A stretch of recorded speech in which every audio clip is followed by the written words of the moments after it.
ಸಾಮಾನ್ಯವಾಗಿ ರೇಷನ್ ಅನ್ನು ಪಡೆಯೋದಕ್ಕೆ ಕ್ಯೂ ಇದ್ದೇ ಇರುತ್ತೆ. ಆದರೆ ಇಲ್ಲಿ ಮಾತ್ರ ಮಧ್ಯರಾತ್ರಿಯಿಂದಲೇ ಕ್ಯೂ ನಿಲ್ತಾರೆ ಜನ.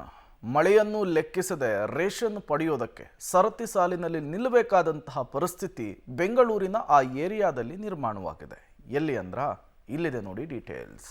ಪಡಿತರ ಅಕ್ಕಿಗಾಗಿ ರಾತ್ರಿಯಿಡೀ ಜನರ ಸರತಿ ಸಾಲು. ಸುರಿಯೋ ಮಳೆಯಲ್ಲೂ ಕ್ಯೂ ನಿಂತಿರುವ ಜನರು. ದಾಸರಹಳ್ಳಿ ಕ್ಷೇತ್ರದ ಪೈಪ್ಲೈನ್ ರಸ್ತೆಯಲ್ಲಿ ಜನರ ಪರದಾಟ.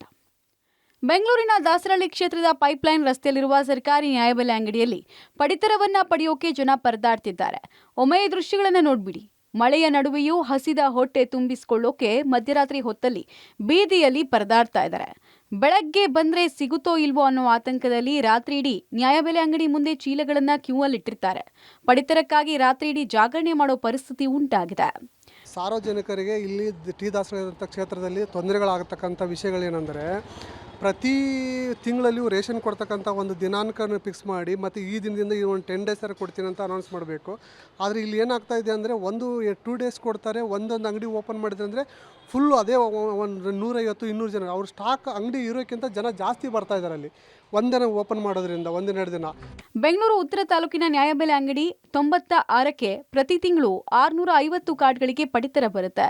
ಈ ಪಡಿತರ ಕೇವಲ 2-3 ದಿನಗಳಲ್ಲಿ ಖಾಲಿ ಆಗುತ್ತೆ. ಹೀಗಾಗಿ ಜನ ಬೇರೆ ಬೇರೆ ಏರಿಯಾಗಳಿಂದ ಬಂದು ರಾತ್ರಿ ಇಡೀ ನ್ಯಾಯಬೆಲೆ ಅಂಗಡಿಯ ಮುಂದೆ ಕಾಯ್ತಾರೆ. ನ್ಯಾಯಬೆಲೆ ಅಂಗಡಿ ರಸ್ತೆಯ ಮುಂಭಾಗದಲ್ಲಿದ್ದೇನೆ.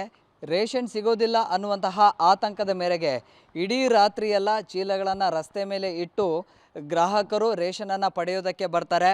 ಈ ಒಂದು ರೇಷನ್ ಅಂಗಡಿಯಲ್ಲಿ ಸ್ಟಾಕ್ ಬಂದಂತಹ ಸಂದರ್ಭದಲ್ಲಿ ಏಕಕಾಲಕ್ಕೆ ಹೆಚ್ಚಿನ ಜನ ಬರ್ತಾರೆ. ಆ ಕಾರಣಕ್ಕಾಗಿ ನಿಗದಿತವಾಗಿ ಇಂತಿಷ್ಟು ಜನರಿಗೆ ರೇಷನನ್ನು ಕೊಡುವಂತಹ ವ್ಯವಸ್ಥೆಗಳನ್ನು ನ್ಯಾಯಬೆಲೆ ಅಂಗಡಿಯ ಸಿಬ್ಬಂದಿಗಳು ಮಾಡ್ಕೊಂಡಿರ್ತಾರೆ.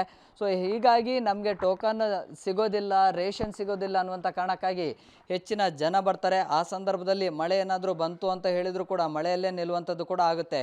ಈಗಾಗಲೇ 600 ಕಾರ್ಡ್ಗಳಿಗೆ ಈಗ ಪಡಿತರವನ್ನು ಈ ಒಂದು ನ್ಯಾಯಬೆಲೆ ಅಂಗಡಿಗೆ ಬರುತ್ತೆ. ಕೇವಲ 2-3 ದಿನಗಳಲ್ಲಿ ಮಾತ್ರ ಇದು ಖಾಲಿ ಆಗುತ್ತೆ. ಉಳಿದಂಥ ಸಮಯದಲ್ಲಿ ಸ್ಟಾಕೇ ಇರೋದಿಲ್ಲ. ಹಾಗಾಗಿ ಜನ ಬಂದು ವಾಪಸ್ ಕೂಡ ಹೋಗ್ತಾ ಇರ್ತಾರೆ. ಜನ ಹೇಗೆಲ್ಲ ಬರ್ತಾರೆ, ಜೊತೆಗೆ ಎಷ್ಟು ರಶ್ ಆಗುತ್ತೆ, ಎಷ್ಟು ಸ್ಟಾಕ್ ಇದೆ ಅನ್ನೋದರ ಬಗ್ಗೆ ಮಾತನಾಡಿಸ್ತಾ ಹೋಗ್ತೇನೆ. ಸರಿ, ಎಷ್ಟು ಕಾರ್ಡ್ಗಳಿಗೆ ಇಲ್ಲಿ ಸ್ಟಾಕ್ ಬರುತ್ತೆ, ಎಷ್ಟು ದಿನಕ್ಕೆ ಖಾಲಿ ಆಗುತ್ತೆ, ಜನ ಕ್ರೌಡ್ ಹೇಗಿರುತ್ತೆ? ಸರ್, ಒಂದು 650 ಕಾರ್ಡ್ ಇದೆ ನಮ್ಮದು.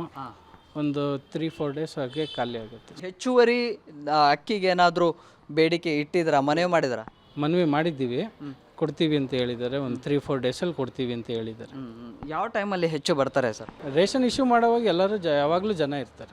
ಪೋರ್ಟಬಿಲಿಟಿ ಮಾಡಿರೋದ್ರಿಂದ ಊರ ಕಡೆ ಅವರು, ಆ ಕಡೆ ತುಮಕೂರು, ಹಾವೇರಿ, ಆ ಕಡೆ ಎಲ್ಲ ಭಾಗದ ಜನನೂ ಬರ್ತಾರೆ. ಆದ್ದರಿಂದ ಸ್ವಲ್ಪ ಕ್ರೌಡೆಡ್ ಆಗ್ತಾ ಇದೆ. ಒನ್ ನೇಷನ್ ಒನ್ ರೇಷನ್ ಅಡಿಯಲ್ಲಿ ಯಾವುದೇ ಜಿಲ್ಲೆಗಳ ಗ್ರಾಹಕರು ಎಲ್ಲಿ ಬೇಕಾದರೂ ಪಡಿತರ ಪಡಿಬಹುದು. ಹೀಗಾಗಿ ಈ ನ್ಯಾಯಬೆಲೆ ಅಂಗಡಿ ವ್ಯಾಪ್ತಿಯಲ್ಲಿರುವ ಕೂಲಿ ಕಾರ್ಮಿಕರು, ಕಟ್ಟಡ ಕಾರ್ಮಿಕರು ಈ ನ್ಯಾಯಬೆಲೆ ಅಂಗಡಿಗೆ ಬರೋದ್ರಿಂದ 2-3 ದಿನದಲ್ಲೇ ಬರೋ ಸ್ಟಾಕ್ ಮುಗಿಯುತ್ತೆ. ಹೆಚ್ಚುವರಿ ಪಡಿತರಕ್ಕೆ ಮೇಲಧಿಕಾರಿಗಳಿಗೆ ಪತ್ರವನ್ನ ಬರೆಯಲಾಗಿದೆ.